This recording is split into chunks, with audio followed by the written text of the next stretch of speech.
Film के director के आसिफ ने मुगलिया दौर का ऐसा नक्शा खींचा है कि आज तक जितनी फिल्में और जितने भी ड्रामे बनाए गए हैं उसमें इसी नक्शे को ही फॉलो किया गया है। आज हमारे डमी स्टूडियो में मौजूद हैं इस फिल्म के डायरेक्टर के आसिफ और मुगले आजम। Welcome to मस्तियाँ।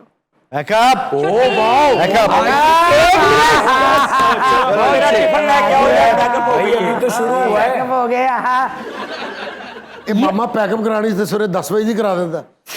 सवेर के कपड़े पाए ने एडी पित निकल आई हूँ पैकअप कराई। ਇਹੋ ਜਿਹਾ ਬਾਦਸ਼ਾਹ ਤਖਲੀਆ ਕਹਿ ਕੇ ਆਪ ਹੀ ਗਾਇਬ ਹੋ ਜਾਂਦਾ। ਇਹੋ ਜਿਹਾ ਬਾਦਸ਼ਾਹ ਆਪਣੀ ਮੁੱਛਾਂ ਨਾਲ ਗੰਨੇ ਵੀ ਛਿੱਲ ਲੈਂਦਾ। ਤੂੰ ਚੂੜੀਆਂ ਦੇ ਵਿੱਚ ਹੀ ਆਇਆ ਕਰ, ਦੁਆ ਕਰ ਇੱਕ ਵਾਰੀ ਫੇਰ ਬਣੇ।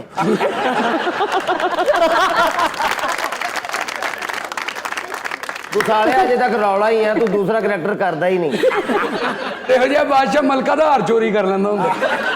ਆ ਦੇਖ ਲਓ ਬਾਦਸ਼ਾਹ ਐਡਾ ਜਗਰਾਤਾ ਆਪਣਾ ਡਬਲ ਬੈੱਡ ਸਿਰ ਤੇ ਚੁੱਕ ਕੇ ਫਿਰਦਾ। अकबर खुश हुआ, इसका सर कलम कर दिया जाए। ਪਰ ਇਹੋ ਜਿਹਾ ਬਾਦਸ਼ਾਹ ਤਾਜ 'ਚ ਸਰੋਂ ਦਾ ਤੇਲ ਪਵਾ ਕੇ ਚੁੰਝ ਤੇ ਰੂਹ ਰੱਖ ਕੇ ਅੱਗ ਲਾ ਲੈਂਦਾ ਹੁੰਦਾ। ਇਹੋ ਜਿਹਾ ਬਾਦਸ਼ਾਹ ਦੂਸਰੇ ਸ਼ਹਿਰ 'ਚ ਜਾਏ ਨਾ ਆਪਣੇ ਤਖਤ ਉੱਤੇ ਸਾਫਾ ਰੱਖ ਜਾਂਦਾ। ਕਿਉਂ? ਤੇ ਮੱਲਿਆ ਨਾ ਜਾਏ। ਇਹੋ ਜਿਹਾ ਬਾਦਸ਼ਾਹ ਵਜ਼ੀਰ ਕੋ ਜੁੱਤੀਆਂ ਖਾ ਕੇ ਕਹਿ ਰਿਹਾ ਹੁੰਦਾ, ਇਹ ਮੇਰੇ ਟੀਚਰ ਥੇ। ਉਹ 3000 ਚਾਹ ਦੇ ਕੱਪ ਵਾਲੀ ਚੈਨਕ।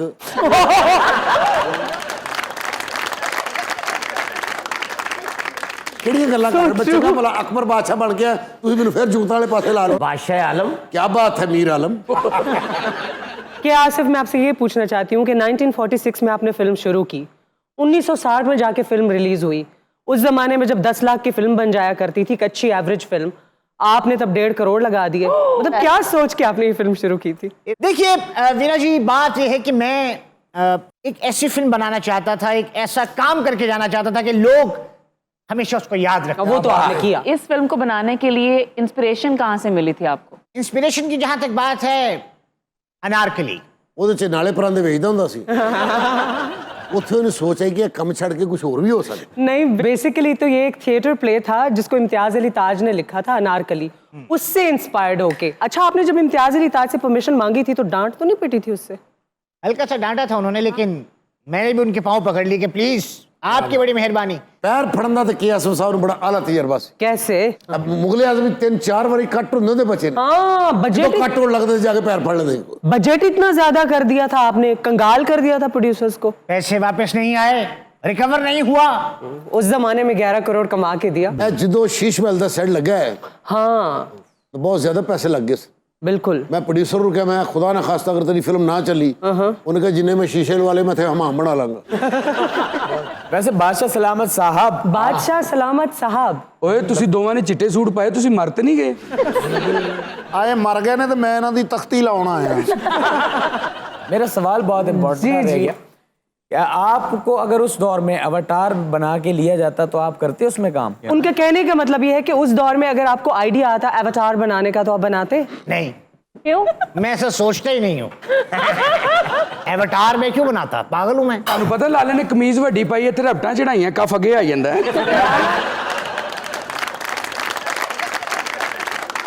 उमर बादशाह तो मेरे ते इतना हावी हो गया सी, मेरे घर च लड़ाई नहीं सी मुकदी। वो कैसे, क्यों? इस करके मेरी ओरिजिनल बीवी मेरे सामने आई है, मैंने कहा ओरिजिनल ले जाओ इसे और जंदान में डाल दो। जिंदान में?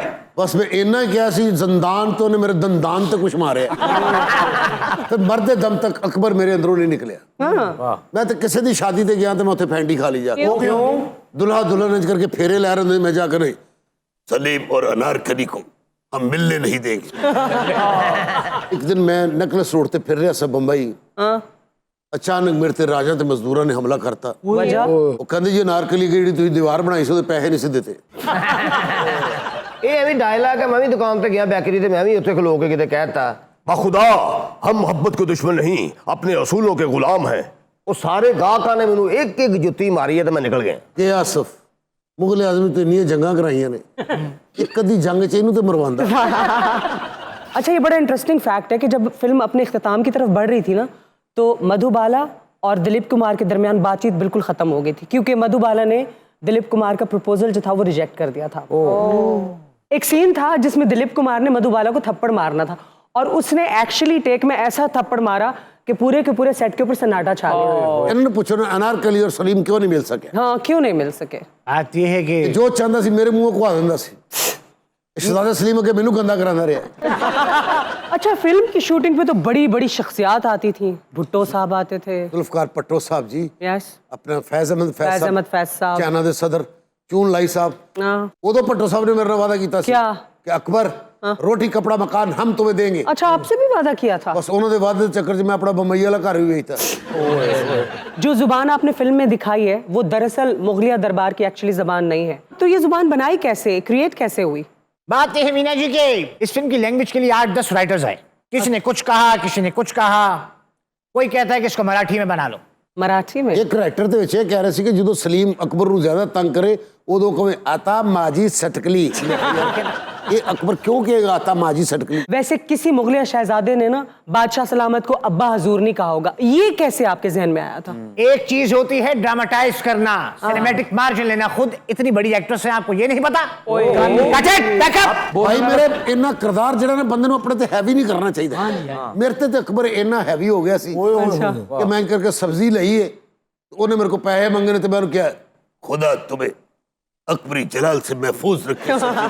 ਉਹਨੇ ਫਿਰ ਦੁਕਾਨ ਤੋਂ ਵੱਡੀ ਤਰ ਲੱਭ ਕੇ ਮੇਰੇ ਲੱਕ 'ਚ ਮਾਰੀ। ਉਹਦੇ ਕੋਲ ਸਬਜ਼ੀ ਲੈ ਕੇ ਉਹਨੂੰ ਕਹਿ ਰਹੇ ਸੀ ਧਨੀਆ और डालो।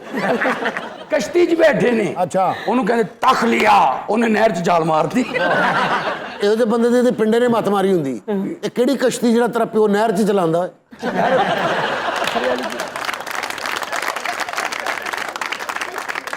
असल में आप इतने ह्यूज है ना शजर। ओ तुम बैठी हो। ਓਏ ਹੋਏ ਬਾਦਸ਼ਾਹ ਦਾ ਰੋਲ ਇਹਦੇ ਤੇ ਇੰਨਾ ਸਵਾਰ ਹੋ ਗਿਆ ਇਹ ਬਿੱਲ ਦੀਆਂ ਕਿਸ਼ਤਾਂ ਕਰਾਉਣ ਡਿਆ ਉੱਥੇ ਵੀ ਇਸੇ ਟੈਂਪੋ 'ਚ ਕਹਿ ਰਿਹਾ ਕੀ? ਬਾ ਖੁਦਾ ਹਮ ਬਿਜਲੀ ਕੇ ਦੁਸ਼ਮਣ ਨਹੀਂ ਵਾਪਟਾ ਕੇ ਗੁਲਾਮ ਹੈ। ਉੱਤਰ ਜਦੋਂ ਮੇਰੀ ਫਿਲਮ ਮੁਗਲ ਆਜ਼ਮ ਇੱਥੇ ਪਾਕਿਸਤਾਨ ਚੱਲੀ ਨਾ ਟੀਵੀ ਤੇ, ਤੁਸੀਂ ਕਿਸ਼ਤਾਂ ਤੇ ਲੈ ਕੇ ਐਂਟੀਨੇ ਲਵਾਏ ਸਨ ਉਦੋਂ। ਟੱਬਰ ਤੁਹਾਡਾ ਛੱਤ ਉੱਤੇ ਸੀ। ਇੱਧਰ ਘਮਾਓ ਮੁਗਲ ਆਜ਼ਮ ਆ ਗਏ, ਹਲਕਾ ਐਂਟੀਨਾ ਘਮਾਇਆ। ਇੱਧਰ ਕਰ ਅੰਮ੍ਰਿਤਸਰ ਨਾਲ ਕਰ ਜ਼ਰਾ ਅੰਮ੍ਰਿਤਸਰ। ਅਕਬਰ ਆ ਗਿਆ, ਅਕਬਰ ਆ ਗਿਆ, ਅਕਬਰ ਆ ਗਿਆ। ਬੈਠ ਗਿਆ ਅਕਬਰ ਪੁੱਤਰ। ਉਹ ਥੋੜਾ ਜਿਹਾ ਇੱਧਰ ਕਰ। ਅੰਮੀ ਹਾਏ ਸਲੀਮ ਆ ਗਿਆ, ਅੰਮੀ ਸਲੀਮ ਆ ਗਿਆ। ਉਹ ਕਈ ਵਾਰ ਐਂਟੀਨਾ ਬਹੁਤਾ ਘੁੰਮ ਜਾਂਦਾ ਸੀ ਅਕਬਰ ਬਾਦਸ਼ਾਹ ਹੀ ਅੱਧਾ ਹੋ ਜਾਂਦਾ ਸੀ। ਹਮ क्या कह रहे हैं देखो। आपको पता है जब मुगल आजम रिलीज हुई थी तो इनिशियली ये बहुत बड़ी हिट नहीं थी, लेकिन वक्त गुजरने के साथ साथ एक वक्त ऐसा आया कि खिड़की पर 2-2 मील लंबी लाइन लगी होती थी ਉੱਥੇ ਖੈਮੇ ਲੱਗ ਗਏ ਸਨ ਰੋਕੀ ਰੋਟੀਆਂ ਪਕਾ ਰਹੇ और इस फिल्म को देखने के लिए पाकिस्तानियों के लिए बाकायदा वीजे जारी किए गए। बड़ी बात है। ਵੀਨਾ ਜੀ ਯਕੀਨ ਕਰੋ ਕਿ ਮੈਂ ਪੂਰੀ ਰਾਤ ਮਮਟੀ ਤੇ ਐਂਟੀਨਾ ਫੜ ਕੇ ਬੈਠਾ ਰਹਿੰਦਾ ਸੀ। ਜਦ ਤੱਕ ਫਿਲਮ ਮੁੱਕਦੀ ਨਹੀਂ ਸੀ ਤਦ ਤੱਕ ਮੈਂ ਥੱਲੇ ਨਹੀਂ ਸੀ ਆਉਂਦਾ। ਔਰ ਇਹਨੇ ਸਾਰੀ ਰਾਤ ਐਂਟੀਨਾ ਫੜਿਆ ਹੁੰਦਾ ਸੀ ਔਰ ਕਾਵਾਂ ਨੇ ਆਪਣੇ ਬੱਚੇ ਫੜੇ ਹੁੰਦੇ ਸਨ। क्यों? ਉਹ ਕਹਿੰਦੀ ਸੀ ਵੇਖੋ ਸਾਡੇ ਆਂਡੇ ਪੀਣ ਵਾਲਾ ਸੱਪ ਪਤਾ ਨਹੀਂ ਕਦੋਂ ਥੱਲੇ ਉਤਰੇਗਾ। ਇਹ ਭਲਾ ਸਾਰੀ ਰਾਤ ਐਂਟੀਨਾ ਫੜ ਕੇ ਕਿਉਂ ਬੈਠਾ ਰਹਿੰਦਾ ਸੀ?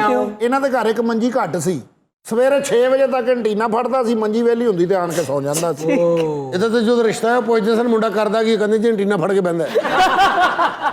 ਇਹ ਪੂਰੇ ਮਹੱਲੇ 'ਚ ਮਸ਼ਹੂਰ ਹੋ ਗਿਆ ਸੀ। ਹਾਂਜੀ ਕਿ ਭਾਈ ਅੰਮ੍ਰਿਤਸਰ ਦੇ ਹੱਥ ਤੇ ਆਂਦਾ ਜੀ। सबसे खूबसूरत आपको कौन सा सीन लगा शूट करते हुए? सीन नहीं, वो गाना प्यार किया तो डरना क्या। 15 लाख रुपए का सेट लगा था। ਮੈਂ ਪ੍ਰੋਡਿਊਸਰ ਨੂੰ ਕਿਹਾ, ਮੈਂ ਕਿਹਾ ਗੱਲ ਸੁਣ, ਇਹ ਤੂੰ KS ਨੂੰ ਫਿਲਮ ਦੇਤੀ ਹੈ, हाँ। ਇਹ ਤੇ ਕੱਪੜੇ ਸੀਂਦਾ ਦਰਜੀ ਬੰਦਾ ਹੈ, ਇਹ ਕੀ ਫਿਲਮ ਬਣਾਏਗਾ? ਡਾਇਰੈਕਟਰ ਦਰਜ਼ੀਆਂ ਦਾ ਕੰਮ ਕਰਦਾ ਰਿਹਾ ਨਾ, ਕੱਟ ਵੀ ਕੈਂਚੀ ਨਾਲ ਹੀ ਕਰਾਉਂਦਾ ਸੀ। ਕੱਟ ਜਦੋਂ ਫਰੇਮ ਖੋਲਣਾ ਸੀ ਤੇ ਇਹ ਨਹੀਂ ਸੀ ਕਹਿੰਦਾ ਥੋੜਾ ਸਾ ਫਰੇਮ ਖੋਲੋ 5-26 ਕਰ ਦੋ। ਇਹ ਨਹੀਂ ਸੀ ਕਹਿੰਦਾ ਦੁਬਾਰਾ ਸੀਨ ਹੋਗਾ, ਡਬਲ ਸਲਾਈ ਲਗਾਈ ਜਾਏ। ਵੀ ਅਕਬਰ ਤੇ ਮੇਰੇ ਤੇ ਇੰਨਾ ਹੈਵੀ ਹੋ ਗਿਆ। ਮੈਂ ਇੱਕ ਵਾਰੀ ਅਫਗਾਨਿਸਤਾਨ ਚਲਾ ਗਿਆ, ਮੈਂ ਭੁੱਲ ਗਿਆ ਉੱਥੇ ਜਾ ਕੇ, ਮੈਂ ਉੱਥੇ ਜਾ ਕੇ ਯਲਗਾਰ ਹੋ, ਉਹ ਅਫਗਾਨਿਸਤਾਨ ਸੀ, ਉਹਨਾਂ ਨੇ ਅਕਬਰ ਨੂੰ ਵੱਡੀ ਤੋਪ ਨਾਲ ਬੰਨ ਲਿਆ। ਉਹ ਤੋਪ ਘੁਮਾ ਕੇ ਜਿੱਧਰ ਜਿੱਧਰ ਸੂਰਜ ਜਾਵੇ ਅਕਬਰ ਵੀ ਉਧਰ ਉਧਰ ਕਰੀ ਗਿਆ। ਸੂਰਜ ਡੁੱਬਣ ਤੱਕ ਅਕਬਰ ਘੁੱਟ ਕੇ ਰਹਿ ਗਿਆ। फिर मैं फारसी से उन्होंने तरला पाया, मैं कहा मेरे मुंह निकल गया है। फारसी में कैसे आपने माफी मांगी थी? ईद तौबास्त तनु मौला ने बहुत दिनास्त। अकबर को माफ कर